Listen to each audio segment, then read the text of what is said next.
Assalamualaikum warahmatullahi wabarakatuh. Alhamdulillahi rabbil alamin. Nahmaduhu wa nasta'inuhu wa nastaghfiruh. Wa na'udzu billahi min shururi anfusina wa min sayyiati a'malina. May yahdihillahu fala mudilla lahu wa may yudlilhu fala hadiya lahu. Asyhadu an la ilaha illallah wahdahu la syarika lahu. وأشهد أن محمدا عبده ورسوله اللهم صل وسلم وبارك على محمد وعلى آله وعلى أصحابه أجمعين أما بعد قال الله تعالى في كتابه الكريم أعوذ بالله من الشيطان الرجيم يا أيها الذين آمنوا اتقوا الله وقولوا قولا سديدا يصلح لكم أعمالكم ويغفر لكم ذنوبكم ومن يطع الله ورسوله فقد فاز فوزا عظيما. Jamaah subuh rahimakumullah, kita akan lanjutkan kajian tafsir Al-Qur'anul Karim. Kita sudah sampai kepada surat Al-A'raf kemarin pagi. Kita sudah bahas ayat yang ke 38 dan 39. Saya ulangi sedikit biar nanti nyambungnya mudah. Allah berfirman, A'udzu billahi minasyaitonir rajim, qalat khulu fi ummamin qad khalat min qablikum minal jinni wal insi finnar. Allah berfirman kepada orang-orang kafir, masuklah kalian ke dalam neraka, ke dalam kelompok umat yang sudah masuk sebelum kalian dari jin dan manusia ke dalam neraka. Kullama dakhalat ummamun la'anat ukhtaha. Setiap kali memasuki kelompok umat, mereka melaknat orang-orang yang sudah berada di dalam neraka. Hatta idza taraku fiha jami'an, ketika sudah terkumpul semuanya, orang-orang masuk dalam neraka semuanya, qalat ukhrahum liulahum, berkata orang-orang yang datang kemudian kepada orang-orang yang datang di awal. Kemarin sudah kami jelaskan yang datang terakhir dan siapa yang datang lebih dahulu ke neraka.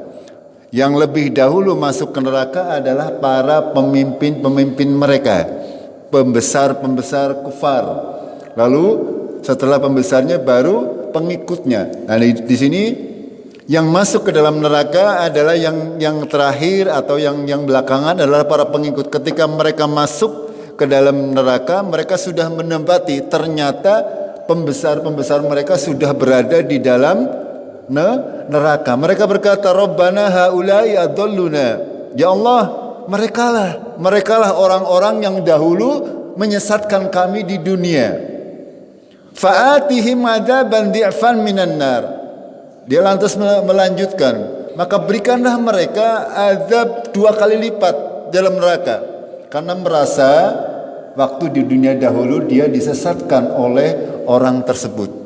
Makanya ketika mereka berkumpul di neraka, para pengikut ini melaknat orang-orang yang diikutinya sewaktu di dunia, orang-orang yang sudah mengajarkan sesuatu yang Allah tidak mengajarkan. Mengajarkan di dunia bahwasanya mereka harus menyembah selain Allah atau meminta pertolongan kepada selain Allah. Mereka meminta kepada Allah untuk menimpakan azab yang 2 kali lebih berat daripada dirinya, atau orang yang menyuruh kepada keburukan itu akan dimintakan oleh orang yang mengikuti, dimintakan kepada Allah agar supaya azabnya dilipat gandakan. Itu memang kita sudah memahaminya, bahwasanya barang siapa yang mencontohkan sebuah kebaikan, maka dia akan mendapat pahalanya sendiri dan pahala orang yang mengikutinya. Begitu juga barang siapa yang berbuat kejahatan, dia akan mendapatkan dosanya sendiri dan dosanya orang-orang yang mengikutinya. Makanya nanti di sini akan ketemu, ya. Allah akan menimpakan azab yang berlipat-lipat kepada orang-orang yang menyeru kepada keburukan. Ya, apalagi menyeru kepada kesyirikan atau menyeru kepada agama-agama selain yang diridhoi oleh Allah Azza wa Jalla. Gitu. Nanti mereka di dalam neraka mereka akan menerima azab yang sangat pedih. Lalu apa jawaban Allah? Qal likulli dhi'fun walakin la ta'lamun. Setiap dari kalian, baik yang mengikuti atau yang diikuti, baik pemimpin maupun pengikutnya, semuanya akan mendapat siksa yang berlipat ganda, akan tetapi kamu tidak mengetahui. Wa qalat ulahum, dan pemimpin-pemimpin mereka, ya, mereka berkata li ukhrahum, kepada para pengikutnya ketika sudah di neraka. Kalau tadi yang pertama si pengikut melaknat, memohon kepada Allah agar azab daripada pemimpinnya itu diberi berlipat-lipat. Lalu orang-orang tersebut berkata, pemimpin-pemimpin tersebut berkata, "Fama kana lakum alaina min fadlin." Ya, kamu ini tidak ada kelebihan daripada kami, sama-sama penghuni neraka. Fadzuqul adzaba bima kuntum taksibun. Maka rasakanlah azab disebabkan apa yang kamu perbuat, apa yang kamu kerjakan. Itu. Ya. Kalau sudah di neraka, itu masing-masing orang bertanggung jawab sendiri. Ya, ketika awal ya, contoh di dunia saja. Di dunia saja, ketika orang misalnya rembugan mau mencuri sesuatu bareng-bareng, ya, mencuri kambing misalnya, 2 orang berencana mencuri kambing. Tadinya tolong menolong, gini mboten, saling menjaga. Begitu ketangkep, pripun kejadiannya? Ya, biasanya saling menyalahkan. Itu di dunia saja seperti itu. Nanti orang-orang kafir, ya, baik yang mengikuti maupun yang diikuti, mereka akan saling melaknat di dalam neraka. Ya, masing-masing akan melaknat yang lainnya.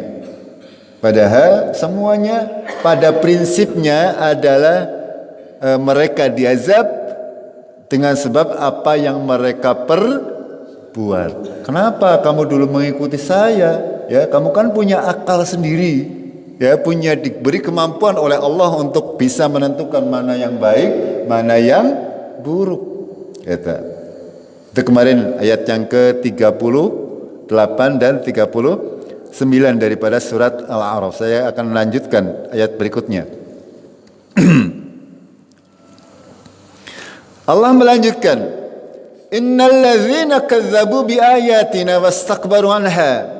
Orang-orang yang mendustakan ayat-ayat kami dan sombong daripadanya, ya, mendustakan dan sombong. Mendustakan artinya tidak mempercayai. Sombong artinya janjaneta mengakui kebenarannya, akan tetapi tidak mau mengikuti. Karena sebab apa? Karena merasa, mungkin barangkali merasa dirinya lebih mulia, ya, atau merasa dirinya seperti orang Yahudi. Yenjong janjane walaupun orang mengikuti Taurat akan melebung surga, melebung neraka, kursa delatok. Ya, dalam surat Al-Baqarah disebutkan orang Yahudi, wa qalu lan tamassana an-naru illa ayyaman ma'dudat. Orang-orang Yahud, orang-orang halul kita, mereka berkata, kami tidak akan masuk neraka, paling-paling masuk neraka kursa delatok. Itu jadi siapa? Terkadang, ya, manusia itu ketika diberikan pelajaran dari Allah Azza wa Jalla, sebagian mereka mendustakan, sebagian lagi mereka merasa sombong, tidak mau mengakui kebenaran, sehingga mereka menolak kebenaran dari Allah dan Rasul-Nya. Di sini Allah menjelaskan, innal ladzina kadzdzabu bi ayatina wastakbaru anha. Orang-orang yang mendustakan ayat-ayat kami dan sombong terhadap ayat-ayat kami, apa yang akan terjadi? La tufattahu lahum abwabus sama. Tidak akan dibukakan bagi mereka apa? Abwabus sama, pintu-pintu langit. Tidak akan dibukakan untuk orang-orang yang kafir dan mendustakan ayat-ayat Allah dan sombong kepadanya. Pada saat kita kaji tentang sakaratul maut, kematian seseorang, Saya pernah menyampaikan sebuah hadis yang sangat panjang. Ada dua keadaan untuk manusia ketika meninggal dunia. Ketika seorang yang muslim, yang muhsin berbuat baik itu meninggal dunia, maka akan didatangi oleh malaikat-malaikat yang berwajah putih, berbau harum dan rupanya itu menyenangkan. Lalu arwahnya digotong oleh mereka menggunakan kain kafan yang paling bagus. Setiap lewat menghadap ke dibawa naik oleh para malaikat menuju langit. Ya, setiap melewati gerombolan malaikat, mereka akan ditanya, ini mayat siapa? Harum teman, wangi teman. Ya, sampai mereka dibukakan langit, lalu ketika itu baru dikembalikan ruhnya ke dalam jasad yang berada di dalam kubur.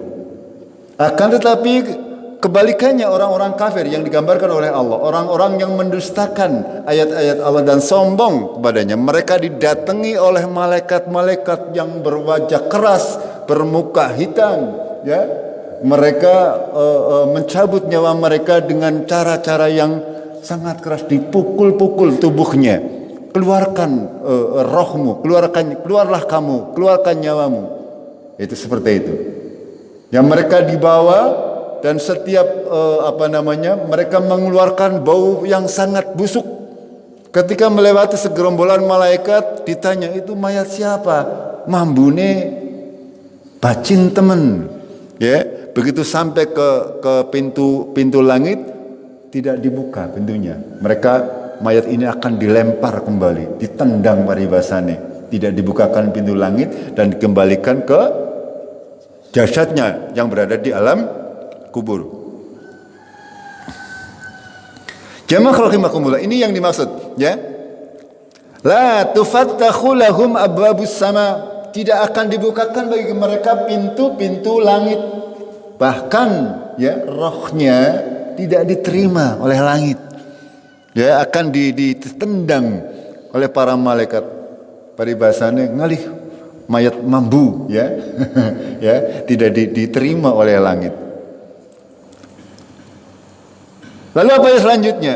Wala yadkhulunal jannah, mereka tidak akan masuk surga hatta yalijal jamalu fi sammil khiyat. Ini sebuah perumpamaan, sampai mereka tidak akan masuk surga sampai yalijal jamalu fi sammil khiyat. Jamal itu unta nggih. Unta masuk ke dalam lubang jarum. Itu perumpamaan dari Allah tabaraka wa taala. Mungkin mboten unta mlebu lubang jarum. Mungkin mboten? Ya, tidak mungkin. Itu Allah memberi gambaran seperti itu. Orang-orang yang seperti ini tidak bakal masuk surga. Ibaratnya angger ana onta mlebu nang jero lubang jarum lah tembe bisa masuk surga. Pada kenyataannya tidak mungkin, ya. Orang-orang seperti ini tidak akan dimasukkan oleh Allah ke dalam surga. Itu. Kadza wa kadzalika nazil mujrimin, dan demikianlah kami membalas orang-orang yang berdosa. Lahum min jahannam mihadun, bagi mereka ada dipan-dipan, ya, dipan-dipan tempat tidur dari apa? Dari jahannam. Tempat-tempat tidur yang terbuat dari api, ya. Semuanya serba panas. Semuanya berbahan dari neraka jahanam. Panjenengan bisa bayangkan, ya, dipan, kasur, tapi kasur yang ada di dalam neraka jahanam. Wa min fauqihim ghawas, dan dari atas mereka ditutupi, ya, ghawas, diselimuti oleh apa? Ya, oleh api neraka. Mereka berada di dalam neraka jahanam. Orang-orang yang mendustakan ayat-ayat Allah dan sombong terhadapnya. Yang pertama, mereka tidak akan dibukakan pintu langit dan mereka tidak akan bisa masuk surga. Bahkan, ya, sampai-sampai kata Allah tabaraka wa taala, sampai onta bisa masuk ke lubang jarum, itu baru mereka bisa masuk surga. Artinya tidak mungkin, mereka tidak akan mungkin merasakan manisnya surga. tidak akan mungkin merasakan nikmatnya surga. Bahkan mereka nanti akan dilemparkan ke dalam neraka jahanam. Mereka akan dikasih dipan-dipan, ya, tempat tidur dari neraka jahanam, dan di atas mereka ada dikungkungi, ya, oleh api neraka, diselimuti, ya, dipannya dari jahanam, selimutnya juga dari api, semuanya panas. Nauzubillah. Nanti insyaallah kita akan sampai bahas mengenai neraka ini. Ya, seperti apa ya keadaan di dalam neraka, digambarkan dengan sangat jelas kalau kita mau mempelajari Al-Qur'an seayat demi seayat. Akan sangat jelas kalau kita kumpulkan, dan alhamdulillah ya ada ustaz yang mengumpulkan hal tersebut sehingga mudah untuk kita pelajari bersama-sama insyaallah.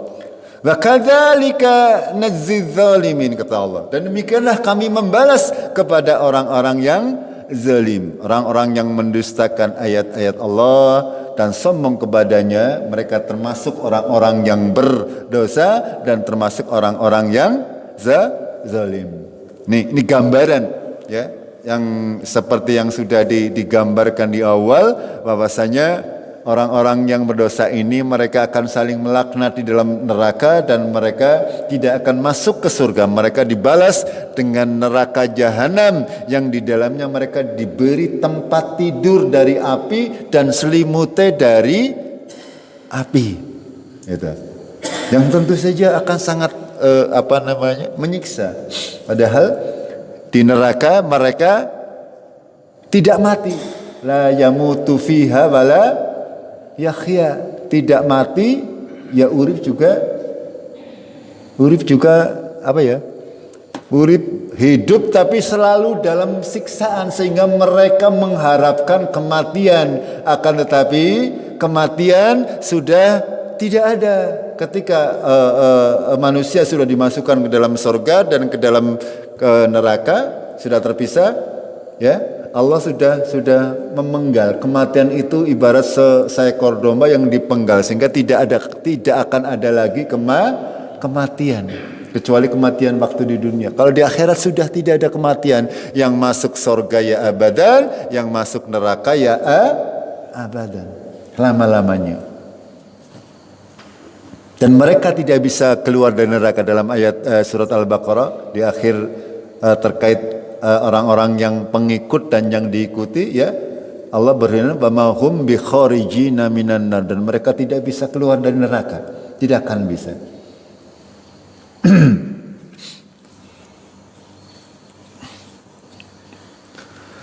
Lalu dalam ayat berikutnya Allah setelah menggambarkan tentang orang-orang kafir, orang-orang yang mendustakan agama, orang-orang yang sombong terhadap ayat-ayat Allah, tidak mau membenarkan apa-apa yang datang kepada mereka dari Allah melalui Rasulullah, mereka akan dibalas dengan neraka jahanam. Lalu kebalikannya, walladzina amanu wa amilus salih, dan orang-orang yang beriman dan beramal salih, ya, orang-orang yang beriman dan beramal salih. Panjenengan sering sekali mendengar Allah menyebutkan iman dan amal salih. Iman tok berarti betul cukup nggih? Amal salih tok orang cukup. Tidak akan dinamakan amal salih tanpa dasar keimanan. Harus kita pahami, ya. Kita sholat, kita puasa, kita zakat, kita sedekah, itu amal salih. Tapi kalau tanpa dasar keimanan, itu tidak akan mendapatkan pahala. Artinya apa? Orang-orang kafir, orang-orang yang tidak beriman kepada Allah dan hari akhir, walaupun dia membantu orang sedunia, ya, walaupun dia bikin masjid 1000, tidak akan mendapatkan itu seperti itu. Karena apa? Karena tidak punya iman. Dia berbuat seperti itu tujuannya bukan karena Allah. Sama ketika kita sholat, kita puasa, kita ngaji. Panjenengan misalnya hari ini, sekarang ini, ya, datang duduk di sini karena orang kepenak, arep balik melas pakus, ya, ngomong langas sing kena. itu tidak akan mendapatkan apa-apa. Nggih, ya mending balik turu rumah baik. Gimana betul? Iya, itu seperti itu. Ya balik mending pulang tidur ke rumah, ya, daripada di sini kurun jagong kesel antuk-antukan. Itu seperti itu, ya. Itu. Makanya harus kita pahami bersama-sama biar kita amalan kita tidak mubazir, ya.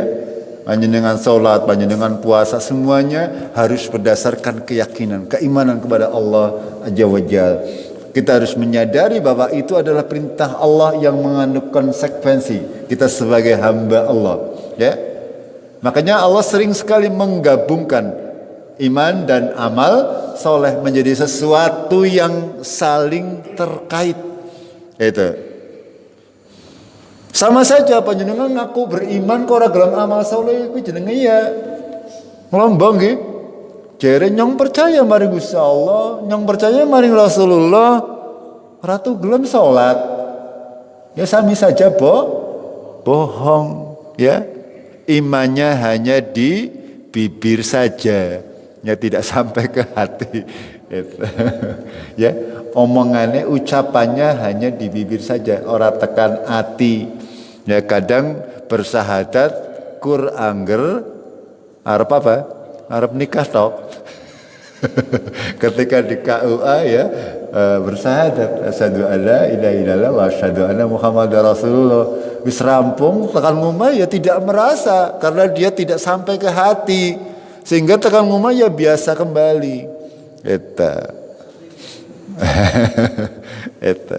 Ya, kita lanjutkan. Walladzina amalu wa amilus sholihat. Ya, kita harus paham, ya. Yang namanya amal solih sudah sering kami sampaikan. Ada 2 syaratnya. Masih ingat gak? Yang pertama ikhlas, yang kedua mutabbaun ala Rasulillah. Ikhlas yang pertama syaratnya, yang kedua harus mengikuti contoh dari Rasulullah. Ya, kita harus pernah kami sampaikan ada 5 aspek yang harus dilihat. Sebuah amal itu dikatakan amal soleh.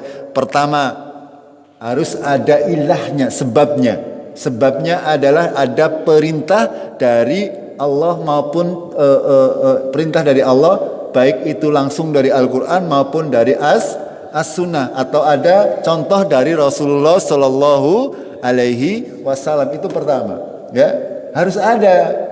Kalau sebuah amal kok tidak ada contoh, tidak ada perintah, berarti itu bukan amal solih. Itu.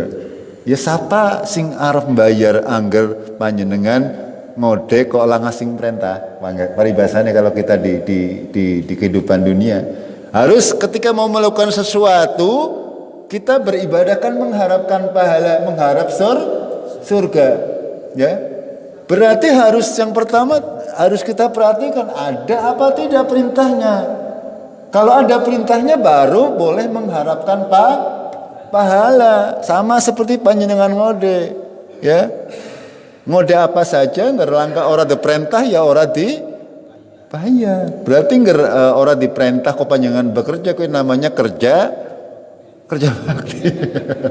Ya sama dengan amal itu seperti itu. Ya, kalau amal langkah ora di perintah kok beramal ya langkah perintai.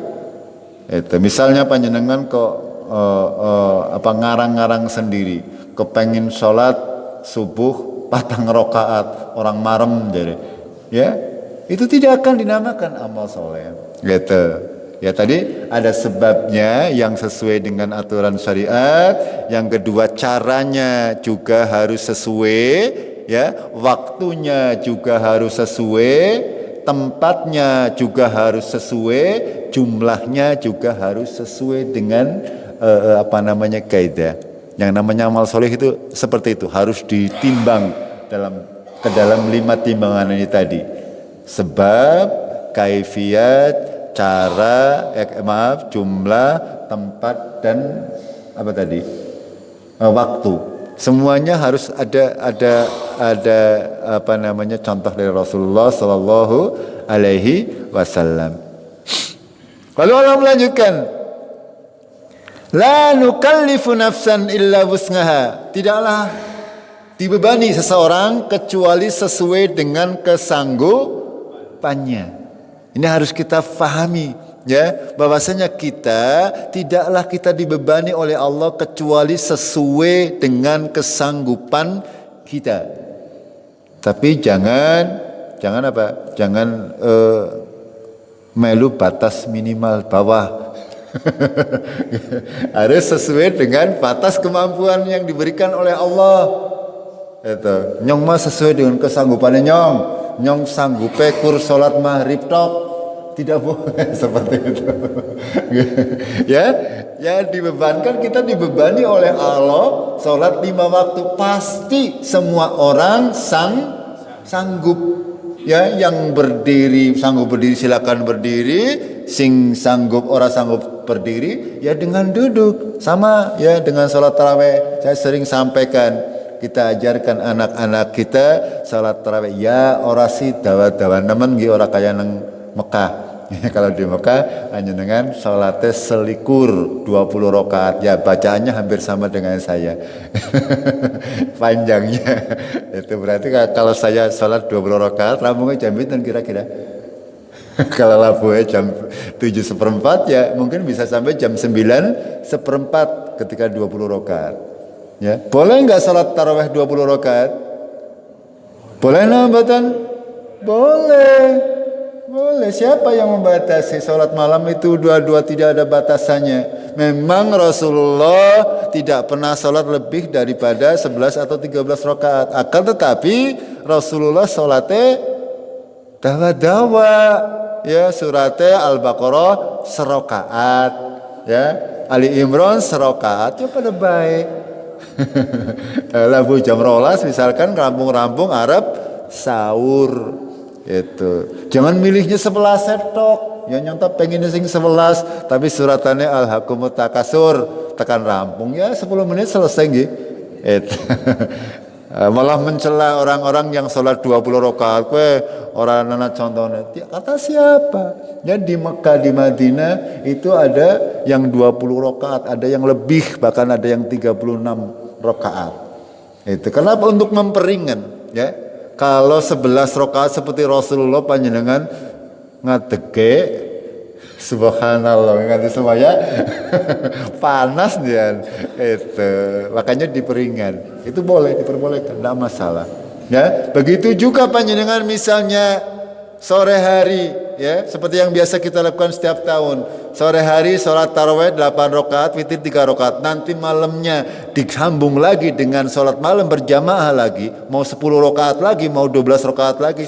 Itu boleh-boleh saja. Para ulama mengatakan tidak masalah. Yang penting kalau sudah witir ya jangan witir lagi. Itu seperti itu. Kalaupun panjenengan tidak mau sholat di sini, bahkan lanjut sholat di rumah, sholat tahajud di rumah, itu boleh. Panjenengan misalnya kaum bapak ketika membangunkan istri ya untuk masak, misalkan panjenengan daripada tidur lagi mending ya salat tahajud di rumah, tidak masalah ya, yang penting nggak usah witir lagi daripada waktunya tidak digunakan untuk beribadah kepada Allah, begitu nggak ya? Sekali lagi, la nukallifu nafsan illa wus'aha. Tidaklah seorang dibebani kecuali sesuai dengan kesanggupannya. Ya, kita masing-masing orang diberi beban taklif yang berbeda-beda. Ya, orang tua dengan anak-anak sudah pasti berbeda-beda. Antara suami dan istri berbeda-beda. Antara pemimpin dan rakyatnya berbeda-beda. Masing-masing dibebani sesuai dengan yang diberikan oleh Allah kepadanya. Itu sama-sama dibebani, diperintah untuk sedekah ya sesuai dengan kesanggupannya. Sama-sama diperintah untuk salat sunnah ya sesuai dengan kesanggupan kita masing-masing. Ya, itu. Lalu Allah melanjutkan, ulaika ashabul jannah hum fiha khalidun. Mereka adalah penghuni surga dan mereka kekal di dalamnya. Wa naza'na ma fi sudurihim min ghillin. Kami cabut apa-apa yang dalam dada. dari ghillin, dari segala macam penyakit hati. Ya, penduduk sorga wis langkah sing iri, langkah sing duwe sifat sombong, langkah sing dengki, langkah sing apa maning? Ya batire kowe lah. Iri, dengki dan sebagainya itu. Nanti walaupun di surga tingkatannya berbeda-beda, panjenengan tidak akan iri. Berbeda ketika di dunia nggih, anak tanggane duwe gelang gede, tekan ngomong lapor karo bapane. Pak kae gelangnya kae mah gede menine. Jadi ngomong kayak tapi bapaknya kan perasaan gitu. Itu belum yang lain itu. Tapi nanti di surga tidak seperti itu, walaupun kita bertingkat-tingkat. Karena apa? Karena segala sifat-sifat buruk sudah dicabut oleh Allah. Rasa dendam, rasa semuanya, dengki, iri dan sebagainya itu dicabut oleh Allah. Tajri min tahtihimul anhar, dan mengalir sungai-sungai di bawahnya. Kita kaji tadi siang ya, bagaimana keadaan di surga. Lalu wa qalu alhamdulillahilladzi hadana li hadza wa ma kunna linahtadiya laula an hadana Allah. Lalu penduduk surga mereka mengucapkan seperti itu. Segala puji bagi Allah yang sudah memberi hidayah kepada kami dan kepada surga ini agar kita bisa memasuki surga. Allah lah yang memberi hidayah. Wa ma kunna linahtadiya laula an hadanallah. Kita tidak akan mungkin mendapatkan hidayah kalau Allah tidak memberikan kita hidayah. Ini yang harus kita ugemi dalam hati. Ya, kita bisa beramal itu bukan karena panjenengan pinter, bukan karena panjenengan apa-apa. Itu hanya karena hidayah dari Allah. Karena taufik dari Allah lah panjenengan mau datang ke masalah ini, ke masjid ini untuk sholat subuh, untuk mengkaji Al-Quran, untuk berbuat baik. Itu hanya karena taufik dari Allah. Ya, Allah yang menggerakkan kita, menggerakkan kaki kita, membuat mata kita tetap melek, ya, walaupun sing ngomong ajeg bae. Gitu betul. Tapi alhamdulillah apa bosan apa betul nih? Padahal sih aku yang ngomong bendina ngomong. Tapi alhamdulillah panjenengan ya, insya Allah ya apa tidak bosan nggih? Mudah-mudahan bosannya monggo tidur saja kalau bosan.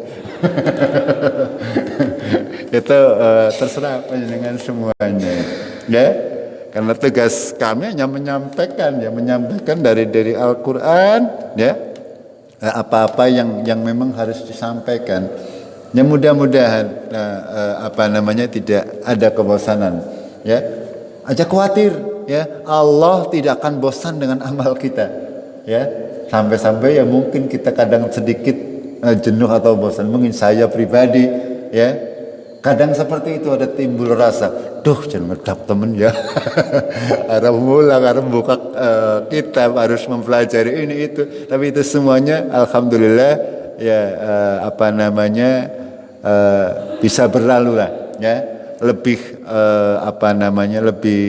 Lebih besar kecintaan kita ya kepada amal salih sehingga tetap bisa berjalan mudah-mudahan. Ya kita bersyukur kepada Allah ya yang sudah memberi petunjuk kepada hal ini, dan kita tidak mungkin bisa seperti ini kalau Allah tidak memberi petunjuk.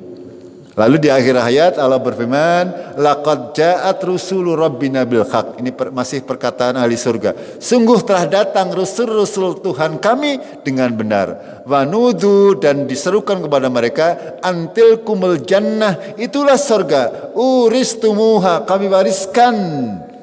Ya, mewariskan kepada kalian hai penghuni surga, bima kuntum ta'malun, dengan sebab apa yang kalian kerjakan sewaktu masih hidup di dunia.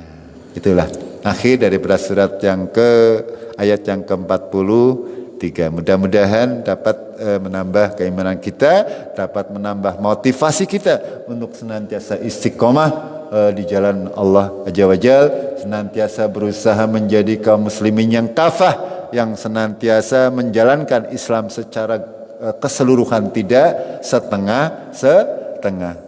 Akhirnya kita akhiri dengan kafaratul majlis. Subhanakallahumma bihamdik asyhadu an la ilaha illa anta astaghfiruka wa atubu ilaik. Assalamualaikum warahmatullahi wabarakatuh.